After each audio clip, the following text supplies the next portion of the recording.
The stench of decay rose from the gutters of Nexus Gate like a living thing. Kalen hunched deeper into his worn jacket, the collar pulled high against the acrid air that seemed to seep through every fiber of his clothing. 20 years in this hellhole, and he'd never gotten used to the smell, a peculiar mix of industrial waste, rotting food, and desperation. He kept to the shadows as he moved, his footsteps silent from years of practice. The flickering pale blue lights of the station's lower sector barely penetrated the perpetual gloom, casting everything in ghoulish shadows. The administration didn't waste resources on proper lighting down here. Why bother? The inhabitants of this level were just human garbage, refugees, criminals, and outcasts like himself. Kalen's hand instinctively moved to the blade concealed at his hip as he heard voices ahead. A patrol, most likely. The Nexus security forces had been increasing their sweeps lately, rounding up anyone without proper documentation.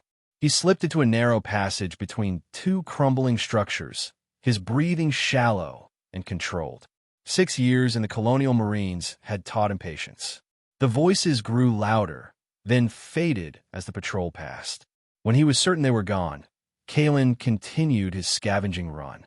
Tonight's haul had been decent. Some salvageable tech components, a half-empty medkit, and best of all, a package of military-grade protein rations, only slightly past their expiration date.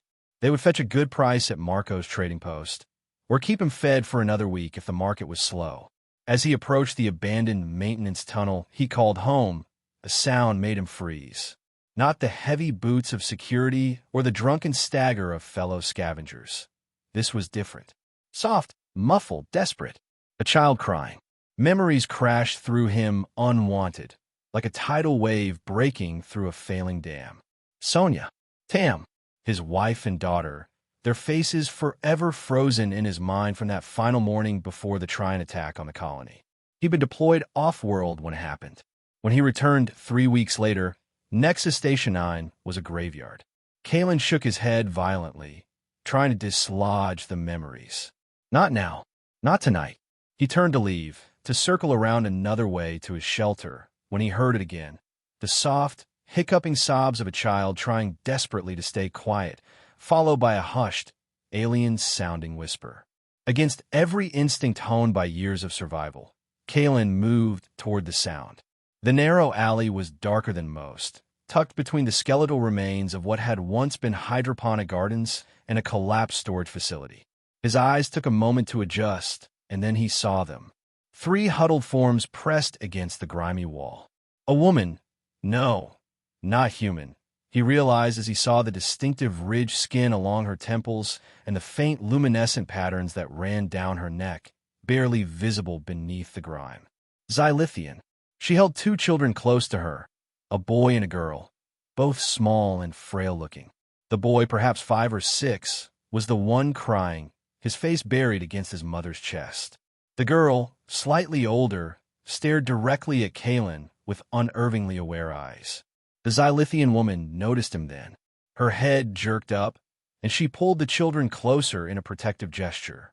Her eyes, large with irises that shifted color like oil on water, widened in fear, but there was something else there too, a desperate determination. "Please," she said, her voice heavily accented. "I know humans despise my kind. I know what they say, that a Xylithian widow is worthless without a male protector." She swallowed hard, seeming to force the words out. "But my children need you, human. They need someone. We will die here otherwise." Kalen took a step back. This wasn't his problem. Nexus Gate was full of tragedies. Adding 3 more corpses to its tally wouldn't make a difference. The station chewed people up and spat them out daily. "There's a refugee processing center in Sector 4, he said gruffly, already turning away. "Go there." The woman made a sound, half laugh, half sob. They did not accept Xylithians without sponsors. Not since the trade embargo. And widows. Her voice trailed off. Kalen said nothing. He knew she was right. The political situation with the Xylithian Confederacy had deteriorated over the past few years. Their patriarchal society was notorious across the galaxy. Women were property, traded between families and valued only as bearers of children. A widow without male relatives, to claim her was less than nothing in their culture. The boy looked up then, his face streaked with tears, eyes the same shifting color as his mother's. The girl hadn't moved, hadn't blinked, her gaze still fixed on Kalen as if she could see through him. "We will not trouble you long," the woman said, her voice dropping to a whisper. "Just tonight, a safe place, food for them. Then will go." Every instinct Kalen had developed over 2 decades of surviving told him to walk away. Attachments were dangerous. Responsibility was a luxury he couldn't afford. Charity was for fools who didn't last a year in the underbelly of Nexus Gate. He turned to leave, took 2 steps, then stopped. In the distance, he heard the telltale sound of another security patrol. They were sweeping the sector systematically tonight. "Shit," he muttered under his breath. He turned back. "Get up. Now." Quickly and quietly. "Follow me and don't make a sound." The woman moved with surprising quickness, gathering the boy into her arms. The girl stood on her own, small hand clutching her mother's tattered clothing. They followed Kalen through a labyrinth of narrow passages, ducking under fallen beams and squeezing through gaps in crumbling walls. Twice they stopped and pressed into shadows as patrols passed nearby. Finally, they reached the maintenance tunnel Kalen had claimed years ago. It wasn't much, a forgotten service corridor sealed off from the main station systems when this section had been abandoned. But it was dry, relatively warm due to its proximity to an old heating conduit, and most importantly, it didn't appear on any station schematics that security might use. "In here," he said curtly, moving aside a camouflage panel that concealed the entrance. Quickly, the woman hesitated only a moment before ducking inside, children in tow. Kalen followed, carefully replacing the panel behind them. Inside, emergency lighting strips that he'd salvaged and repaired cast a dim orange glow over the space. It was sparse but orderly, a sleeping pallet against one wall, storage containers stacked neatly, a small heating element, and a water recycler that he'd painstakingly repaired over months. The family stood awkwardly in the center of the space, the woman's eyes darting around as if assessing potential threats or escape routes. The boy clung to her, face still buried against her. Only the girl seemed calm, her strange eyes now taking in the surroundings with methodical curiosity. Kalen moved past them to his supplies, acutely aware of their presence in his carefully maintained solitude. He pulled out a canteen of water and tossed it to the woman, who caught it with surprising dexterity. "Drink, not too fast." He dug deeper into his supplies, retrieving 2 of the protein rations he'd salvaged earlier. He'd been planning to trade them, but he pushed the thought aside and held them out. "Food. It's not much, but it's clean." The woman nodded, a barely perceptible movement. "Thank you," she said, the words clearly difficult for her. She guided the children to sit in a corner, their movements weary. She opened the water container first, helping the boy drink small sips before taking some herself and then offering it to the girl. Kalen busied himself with checking the security of the entrance, pointedly giving them space, trying to ignore their presence. They'd be gone tomorrow. Just one night, that's all. He'd done his good deed for the decade. As he worked, he found himself glancing at them periodically. The woman was thin but not emaciated, her clothing of better quality than most in the lower sectors, though now tattered and filthy. Recently fallen on hard times, then. The children, too, showed signs of recent deprivation rather than chronic poverty, the hollows under their cheekbones fresh, their eyes alert despite their exhaustion. "You have a name?" he asked abruptly, immediately regretting the question. Names meant connection, and connection meant vulnerability. She looked up, seeming startled by the question. "Lyra," she said after a moment. "My son is Alara. My daughter, and—" She hesitated. "And you, human?" "Kalen," he said, turning away again. "Eat, then sleep. You leave at first cycle tomorrow." Lyra nodded, carefully opening one of the ration packs and dividing it between the children. Kalen noticed she took none for herself. The girl, Run, watched him over her food, chewing slowly, deliberately. The boy had stopped crying at least, though his breathing still hitched occasionally as he ate with the desperate focus of the truly hungry. Kalen retreated to the far end of the tunnel, settling on his sleeping pallet with his back to the wall, facing them. He didn't plan to sleep, not with strangers in his space. The woman seemed to understand, arranging the children in the corner furthest from him, using her body as a shield between them and Kalen. The silence stretched between them, broken only by the distant hum of the station's systems and the soft breathing of the children as they finally succumbed to exhaustion. Lyra remained awake, her back straight despite her obvious fatigue, eyes alert. "Why are you here?" Kalen asked eventually, keeping his voice low. "Nexus Gate is the last place a Xylithian should end up." Lyra's gaze dropped to her children before meeting his again. "My husband was a merchant," she said softly. "He traded technology components along the rim worlds. When he died, she trailed off. Your people abandoned you," Kalen finished for her. A flash of something, anger perhaps, crossed her face. Not abandoned, erased. When a Xylithian male dies without male kin willing to claim his widow and children, we become non-persons. Illegal to employ, illegal to house, illegal to help. Her hands clenched. He died owing debts. They would have taken Alara for the synthetic farms and Rin for other purposes, to pay what he owed. Kalen felt a cold anger stir in his gut. He'd heard rumors about those synthetic farms, biological manufacturing facilities where children were used to cultivate specialized organs and tissues because their developing bodies produced fewer rejection factors. As for what other purposes meant for a young girl, he didn't need elaboration. "So you ran." She nodded once, sharply. "We had passage arranged to the fringe colonies, but the transport captain sold us out, took our credits, and alerted security. We barely escaped the processing center." Her eyes held his. "I have nothing left to trade, nothing left to barter with. Except," she didn't finish. "I don't want anything from you," Kalen said harshly. "Everyone wants something," Lyra replied, her voice flat with the wisdom of hard experience. "Yeah, well, I want you gone by morning," he countered, turning away from her gaze. "Get some sleep. You'll need it." He heard her shift, settling beside her children. Despite his resolve to stay awake, the familiar hum of the station's systems and the routine of his day began to pull at him. He found his eyes growing heavy, his head nodding forward. Just a few minutes, he told himself. Just enough to refresh. Kalen jerked awake at the sound of movement.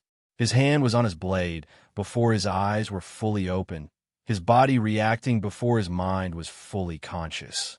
Lyra stood frozen by the entrance, the panel partially open, morning station lights spilling in. The children huddled behind her, wide-eyed and silent, leaving without saying goodbye. Kalen asked, slowly lowering his weapon. "You said to be gone by morning," Lyra replied, her voice carefully neutral. "I did not wish to wake you." Kalen ran a hand over his face, feeling the stubble that had accumulated over days. Outside, he could hear the station coming to life, the distant clang of maintenance crews, the hum of the recycling systems ramping up for the day cycle. He knew what waited for them out there: security sweeps, predatory gangs, the constant threat of capture or worse. "Wait," he said, surprising himself as much as her. He moved to one of his storage containers, rummaging through it before pulling out a small bundle. "Here, extra ration bars. They're old but still good." Lyra hesitated before accepting them, her eyes searching his face as if looking for the trap. "Thank you," she said finally. "There's a maintenance shaft 2 levels down," Kalen continued, not meeting her eyes. "Security doesn't patrol it. You can reach Sector 7 that way. There's a Terran aid station there. They don't ask many questions." She nodded, tucking the rations into a pocket. "We will not forget your kindness." Kalen grunted, uncomfortable with the gratitude. "Just don't get caught. I don't need security sniffing around here." Lyra guided her children through the opening. The boy, Alara, glanced back at Kalen with wide, solemn eyes. The girl, Run, gave him a long, evaluating look before following her mother. And then they were gone, the panel sliding back into place, leaving Kalen alone in his sanctuary once again. He told himself it was relief he felt, not emptiness. He'd done his good deed. Now he could return to his life, solitary, uncomplicated, safe. The day passed as most did. Kalen ventured out to trade some of his salvage, keeping to the shadows, ears open for news or rumors that might affect his survival. The markets were tense, security presence heavier than usual. Word was that a high-ranking official from Nexus Central was due to visit, prompting increased sweeps for undesirables. By evening, Kalen had traded his salvage for credits and supplies, including a small bottle of synthetic alcohol, a rare luxury he occasionally allowed himself. He was halfway back to his shelter when he spotted the security patrol harassing an old dock worker, demanding identification. Kalen ducked into a side passage, taking a longer route home. The detour took him through one of the coldest sections of the abandoned level, where environmental systems had failed years ago. As he hurried through, a flash of color caught his eye, something out of place among the gray and rust of the metal walls. A torn piece of fabric caught on a jagged edge of a collapsed beam. The same fabric as the girls, Ren's, clothing. Kalen hesitated. It wasn't his problem. They'd probably just passed through here, taking his advice about, avoiding the main corridors. But as he moved to continue on his way, he heard it. The same soft, muffled sobbing from the night before. Damn it, he muttered, changing course toward the sound. He found them huddled in the remains of an old storage locker, even more pitiful than the night before. Alara was curled in his mother's lap, shivering violently despite the blanket wrapped around him. Rin sat beside them, her small face taut with worry. And Lyra looked up at Kalen with eyes dulled by defeat. The aid station? Kalen asked, though he already knew the answer. Raided by security an hour before we arrived, Lyra said, her voice hoarse. They're detaining all non-humans for processing. The way she said the word made it clear what kind of processing they could expect. Kalen crouched down, reaching a hesitant hand toward Alara. The boy's skin was hot to the touch, his breathing rapid. He's sick. Station fever, Lyra confirmed. He started showing symptoms this afternoon. We couldn't risk seeking medical help.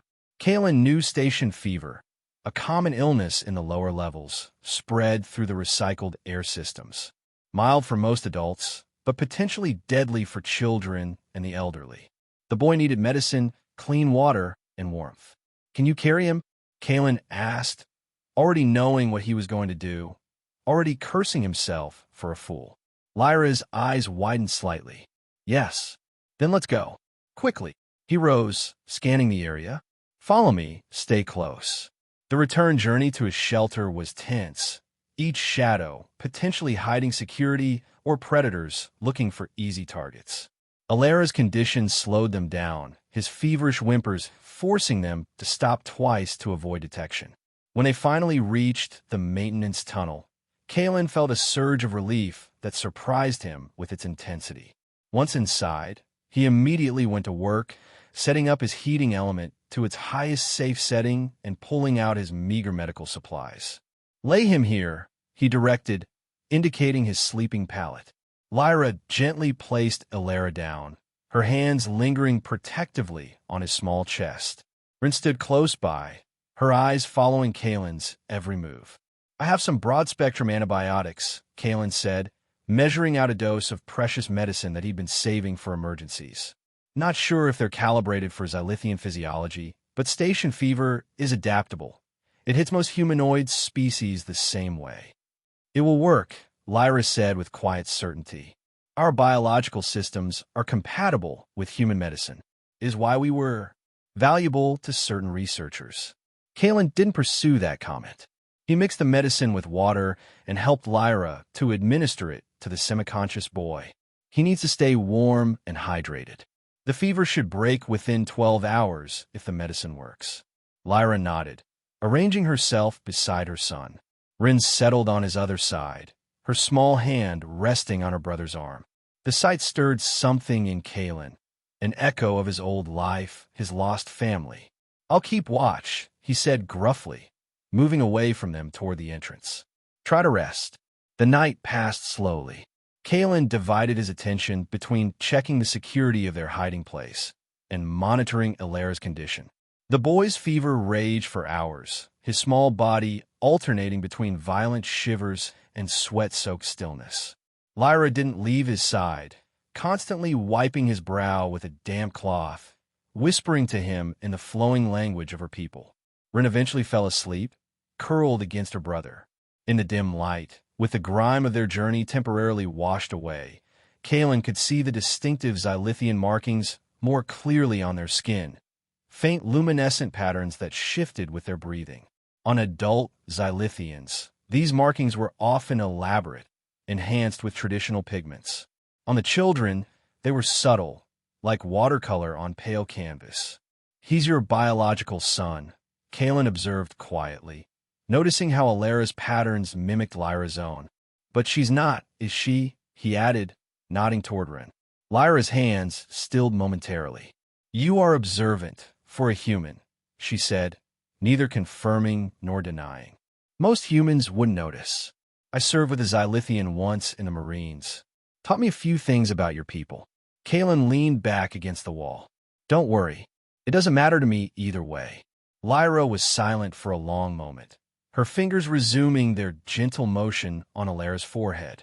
"Rin was my sister's daughter," she finally said, her voice so soft Kalen had a strain to hear it. "My sister died in childbirth. Her husband blamed the child for her death.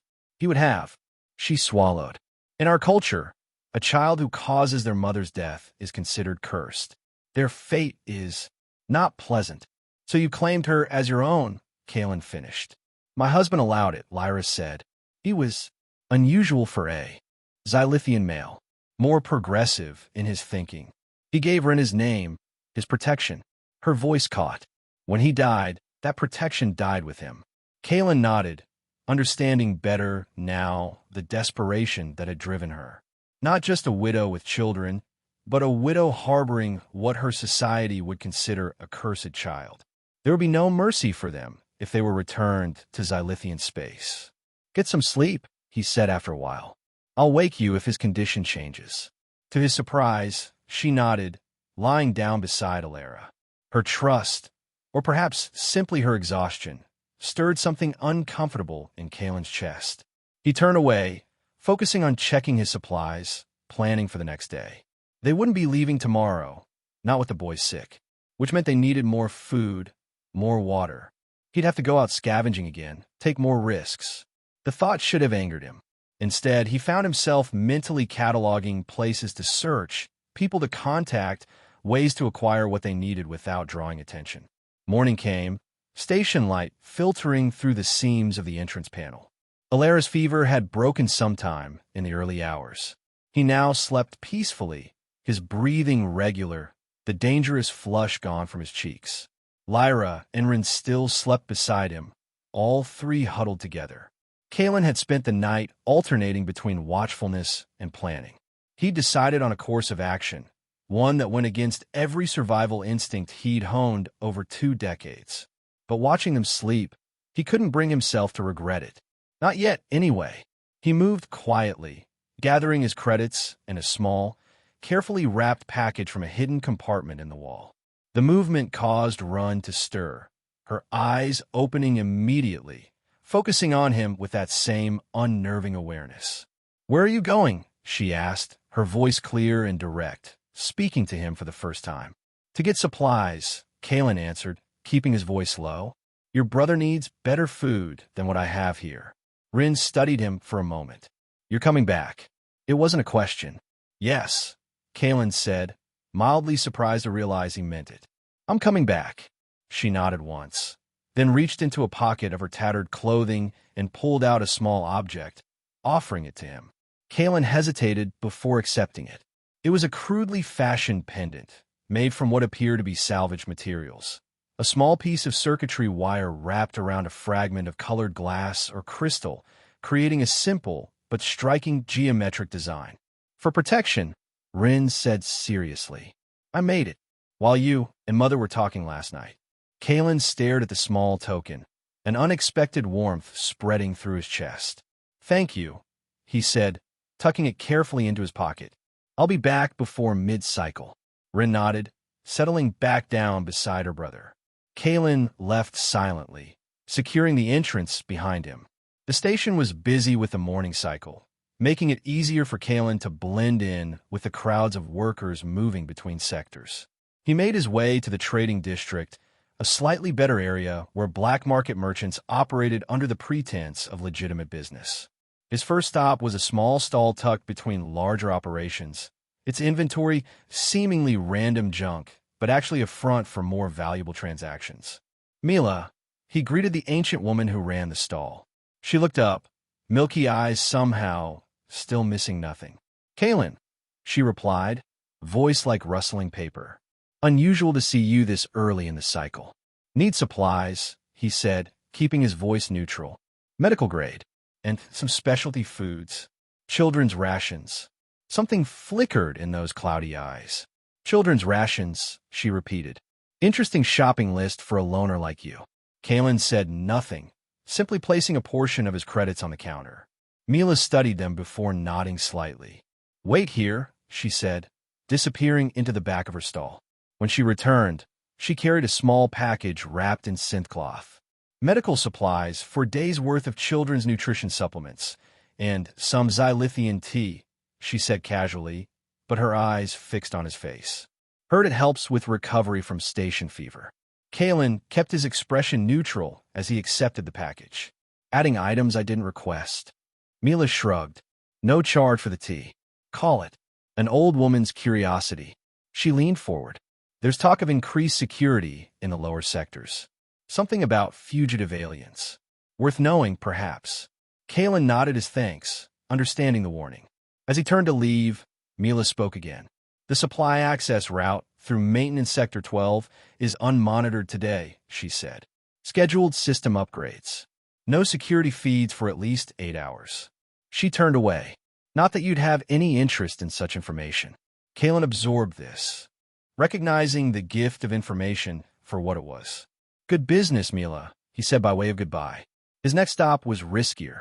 The small package he'd brought from his shelter contained items he'd saved for years, relics from his past life that still held value.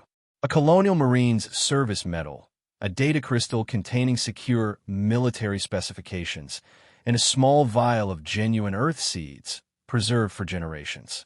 The collector who specialized in such items operated from a seemingly abandoned storage unit in the commercial district. Kalen approached cautiously, using the signal knock they had established years ago. The door slid open just enough for him to slip inside. Kalen, the collector said, his voice betraying surprise. You said you'd never part with these treasures. Circumstances change, Kalen replied shortly. What do you give me for them? The transaction was quick, but painful. Each item represented a piece of Kalen's past, memories both bitter and sweet. But as the collector counted out a substantial number of credits, more than Kalen had possessed at one time in years, he found himself thinking not of what he was losing, but of what he might gain. His final stop was the most dangerous. A former medical officer who had been discharged from Nexus Central for ethical violations, namely, treating non-humans and poor humans without proper authorization. Dr. Eleanor Lynn operated a clandestine clinic from the back of what appeared to be a waste processing facility. Kalen, she greeted him, hands bloody from whatever procedure she'd been performing. Rare to see you upright and conscious. Need information, Eleanor, he said, cutting to the chase. Transport routes. Quiet ones. 3 people. 1 adult, 2 children. Xylithian. Her eyebrows rose. Interesting company you're keeping these days. She stripped off her gloves, tossing them into a sterilization unit. You know what happens to humans caught helping Xylithian fugitives. Better than most, Kalen replied grimly. Eleanor studied him for a moment before nodding. Give me a minute. She disappeared into a back room, returning with a small data stick. Trader I know. Leaves tomorrow, early cycle. Doesn't care who or what he transports as long as they pay and keep quiet. She handed him the stick. Coordinates and access codes are on here, along with what little medical data I have on treating Xylithian children. Kalen pocketed the stick. I owe you. Eleanor waved a dismissive hand. Just don't get caught. I enjoy having you as a patient. You complain less than most. The return journey to his shelter was tense. Kalen felt exposed, carrying more valuables than he ever had before, hyper-aware of every security patrol and casual glance for passersby. The information Mila had shared about increased searches in the lower sectors made him change his route twice, taking longer but less monitored paths. When he finally reached the maintenance tunnel, relief washed over him. He checked carefully for signs of disturbance before opening the hidden panel and slipping inside. The scene that greeted him stopped him short.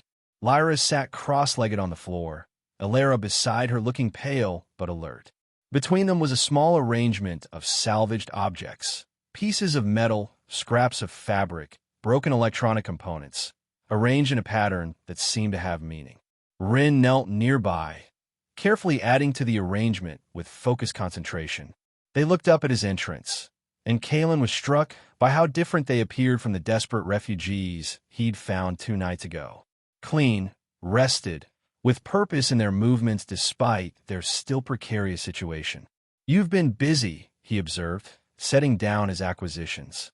"Xylithian healing practice," Lyra explained, gesturing to the arrangement. "Creating order from chaos. It helps focus the mind and spirit during recovery." Alara gave him a shy smile, the first Kalen had seen from the boy.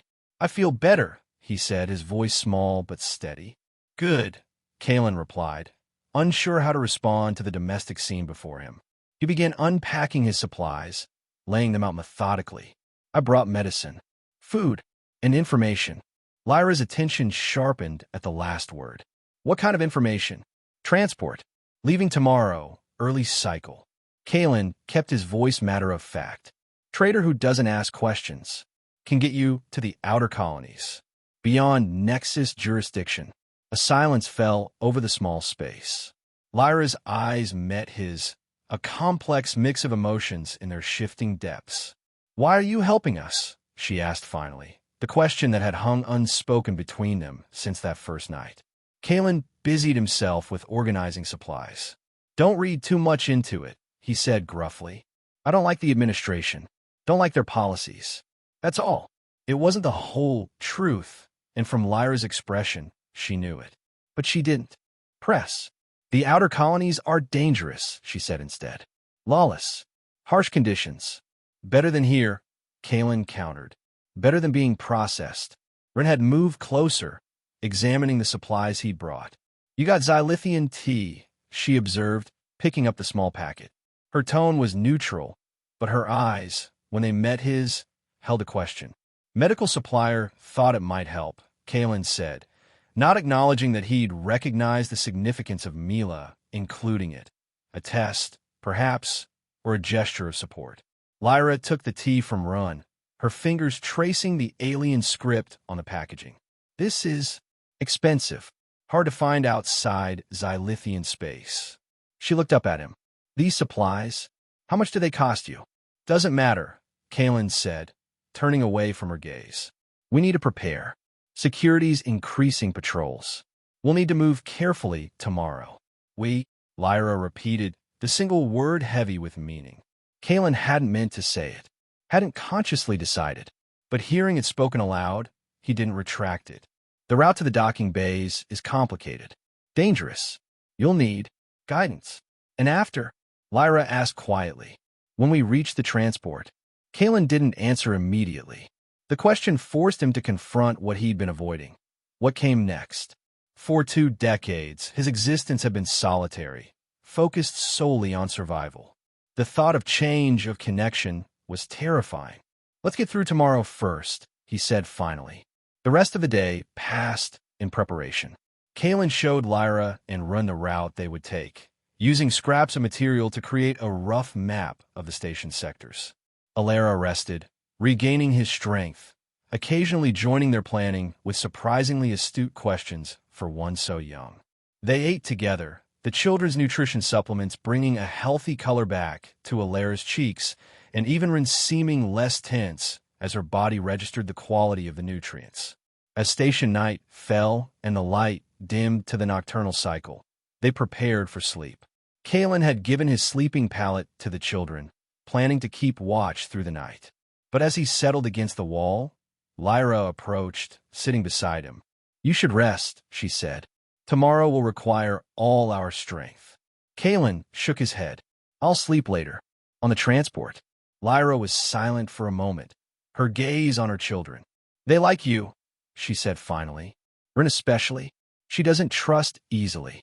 "Smart kid," Kalen replied. "Trust is dangerous in places like this. Yet here we are," Lyra observed, "trusting you with our lives."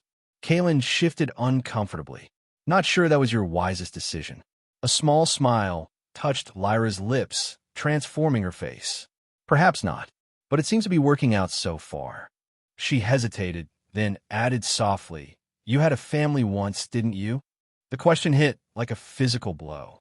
Kalen's jaw tightened, old pain surging fresh and raw. "What makes you say that?" "The way you look at my children. The way you arranged Alara's blanket earlier. Practiced, careful. The empty space in your eyes sometimes." Lyra's voice was gentle but direct. "I recognize loss, Kalen. I see it every day in my own reflection."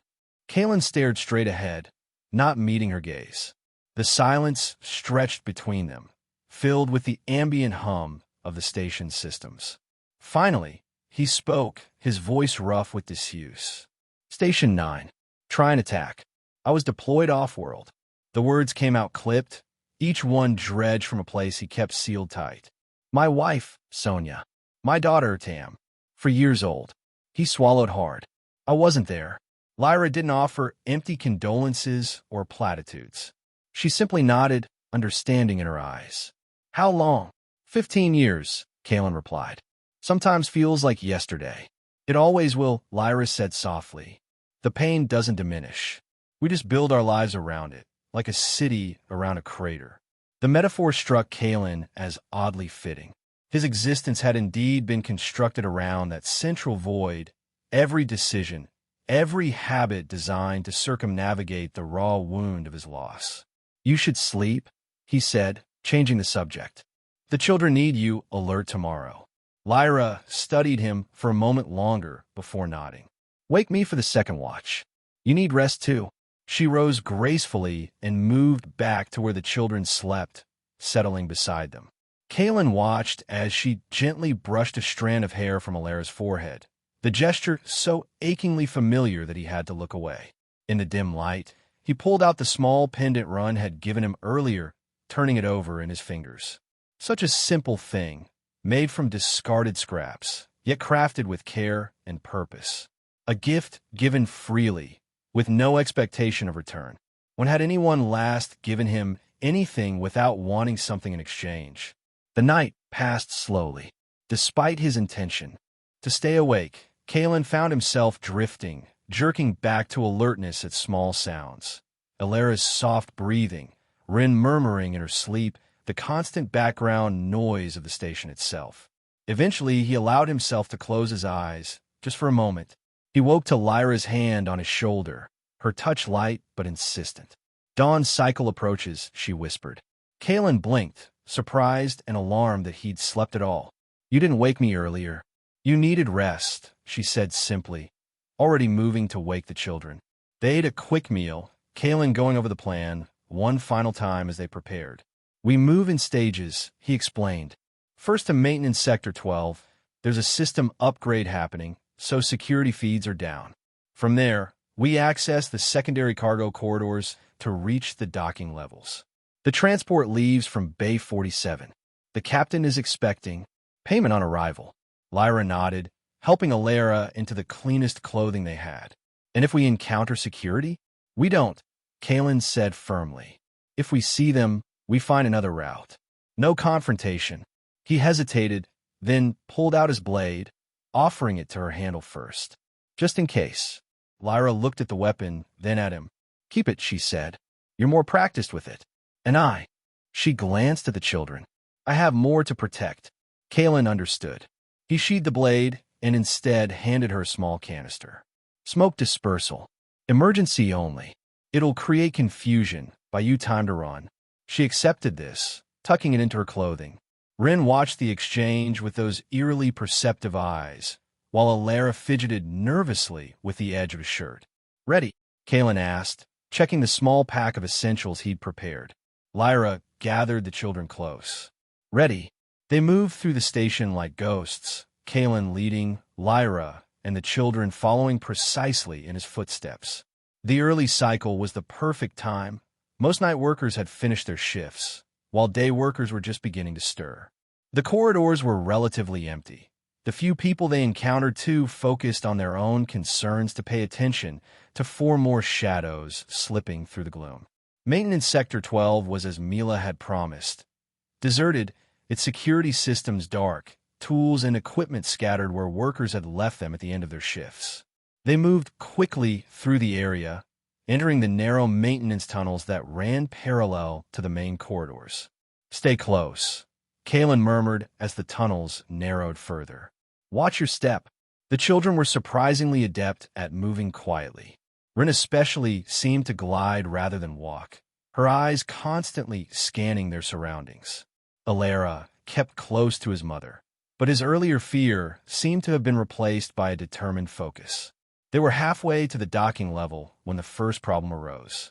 A maintenance crew, not scheduled in Mila's information, was working ahead, blocking their route. "Back," Kalen whispered, gesturing for them to retreat.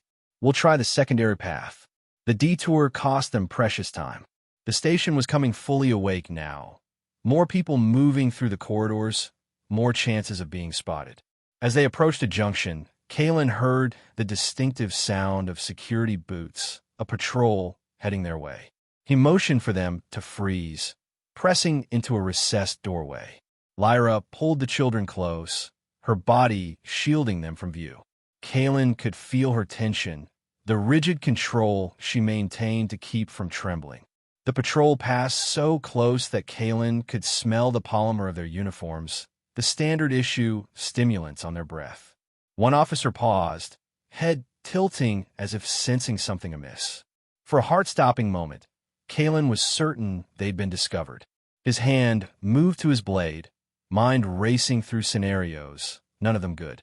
Then a call from another officer drew the patrol away, continuing their rounds. Kalen released a breath he hadn't realized he was holding. "Close," he murmured. "Too close. We need to move faster." The rest of the journey was a gauntlet of near misses and hasty detours. Twice they had to backtrack completely, taking longer routes to avoid security checkpoints that hadn't been there the day before. Alara began to tire, his recent illness sapping his strength. Kalen found himself carrying the boy for stretches, the small weight against his chest stirring memories he'd long suppressed. Finally, they reached the access corridor to the docking bays. Kalen set Alara down, checking the time. "The transport leaves in 20 minutes. Bay 47 is at the far end. We need to cross the main concourse. There's no alternative route." Lyra's face was taut with tension, but she nodded. "What's our approach?" "Confidence," Kalen said. "Act like we belong. Most security is looking for people trying to hide. We walk straight through, no hesitation." He rearranged their clothing, making them appear less like refugees and more like ordinary travelers.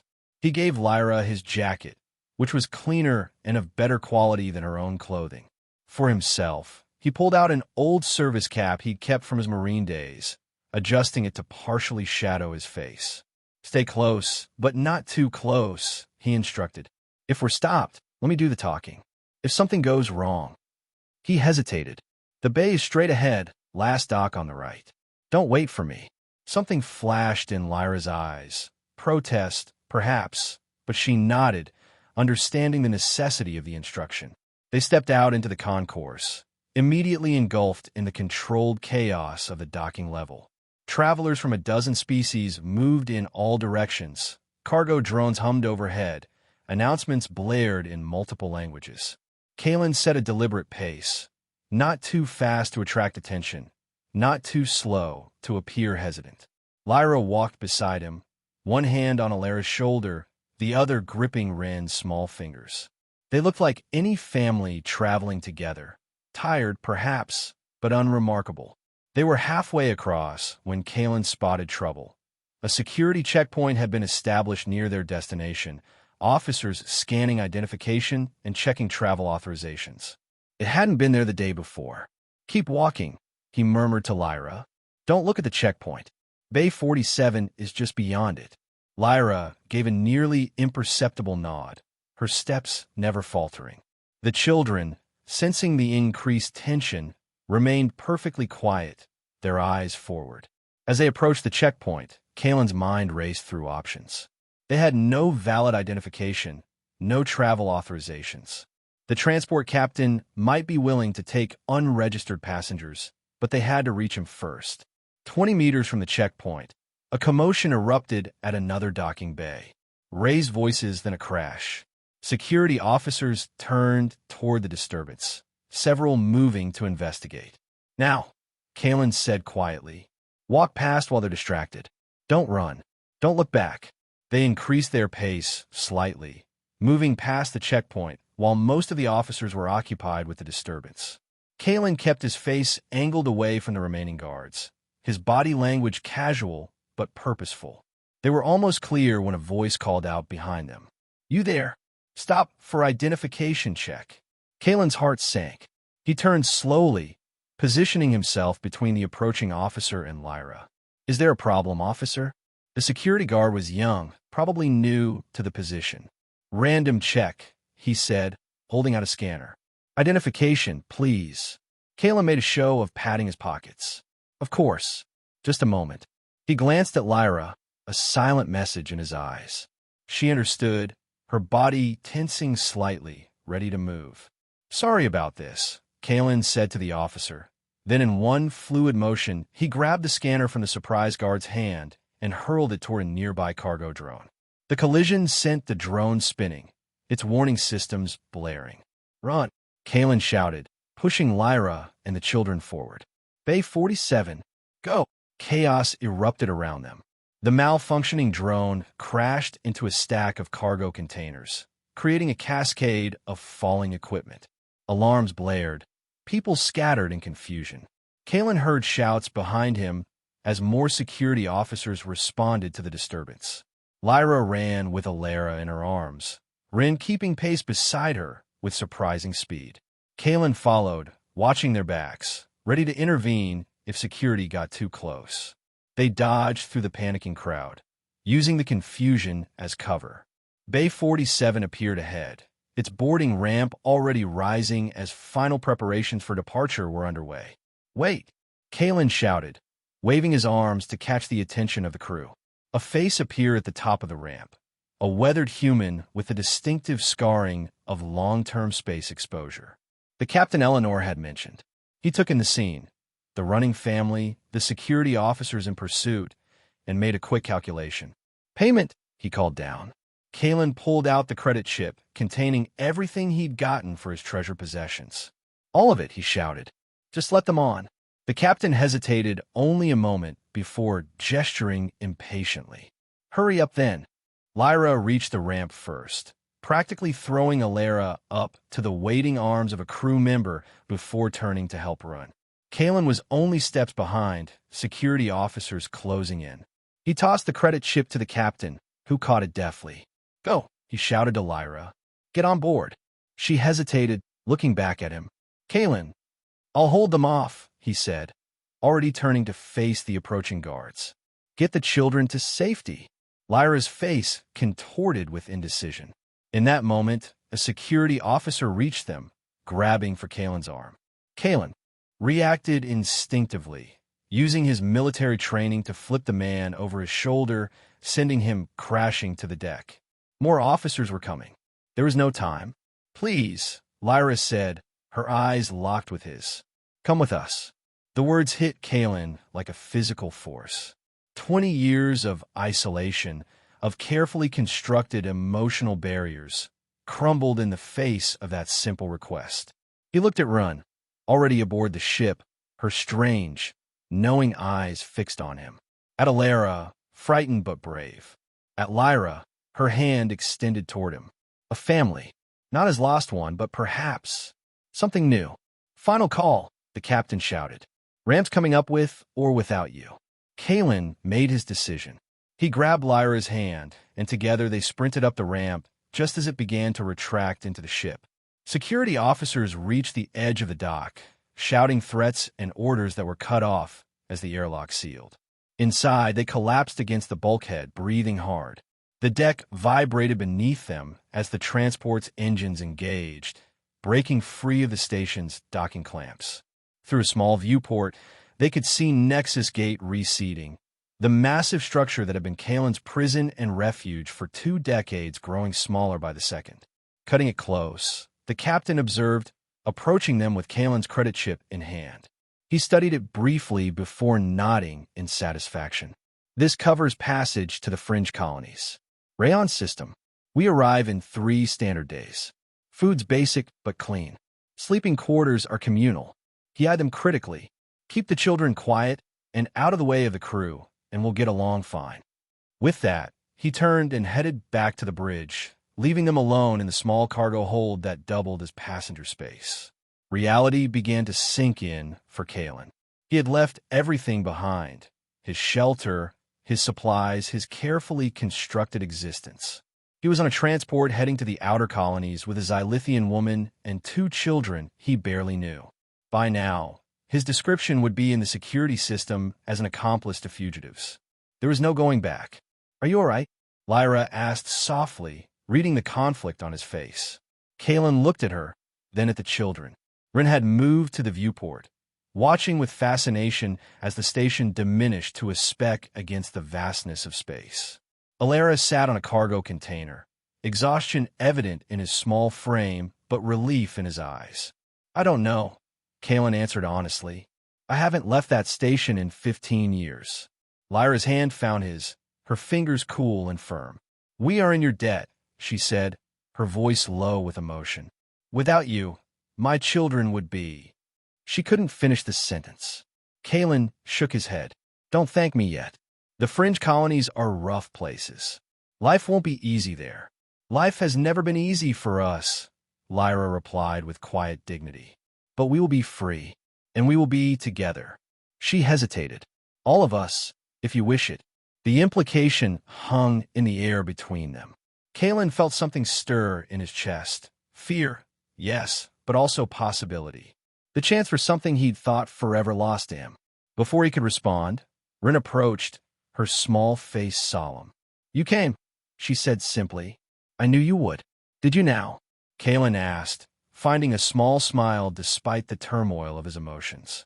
Rin nodded, completely serious. "The patterns told me." She touched the luminescent markings on her arm. "They show the future sometimes. Not clearly, but enough." Lyra made a small noise of embarrassment. "Rin has an active imagination. The markings are just biological luminescence, not—" "It's all right," Kalen interrupted gently. He knelt to Ren's level. "What else do your patterns tell you?" Ren studied him with those unnerving eyes. "That you belong with us," she said with the simple certainty of child. "That we're your family now." The words pierced directly to Kalen's heart, breaking open locked chambers he'd thought sealed forever. For a moment, he couldn't speak, overcome by emotions he'd denied for decades. Alara joined them, leaning against his mother, but reaching out a tentative hand to touch Kalen's arm. "Will you stay with us?" he asked, his voice small but hopeful. Kalen looked at their faces. Ren's certainty, Alara's hope, Lyra's careful neutrality that couldn't quite mask her own desire. They had fled a society that declared them worthless without male protection. Yet here they were, offering him a place among them not as a protector, but as family. Perhaps they needed him, yes. But in that moment, Kalen realized how desperately he needed them too. "Yes," he said, the word feeling both terrifying and right. "I'll stay." Relief and joy bloomed on their faces.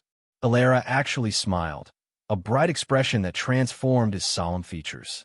Rin nodded, as if confirming something she'd always known. And Lyra's eyes, shimmered with emotions too complex to name, but her hand squeezed his with a promise of future understanding. The transport hummed around them, carrying them away from the past and toward an uncertain future. Through the viewport, the darkness of space stretched endlessly, punctuated by distant stars. Somewhere ahead lay the fringe colonies, harsh, dangerous, but free from the constraints that had bound them all. "Look," Ilara said suddenly, pointing out the viewport. "A new star." They all turned to look.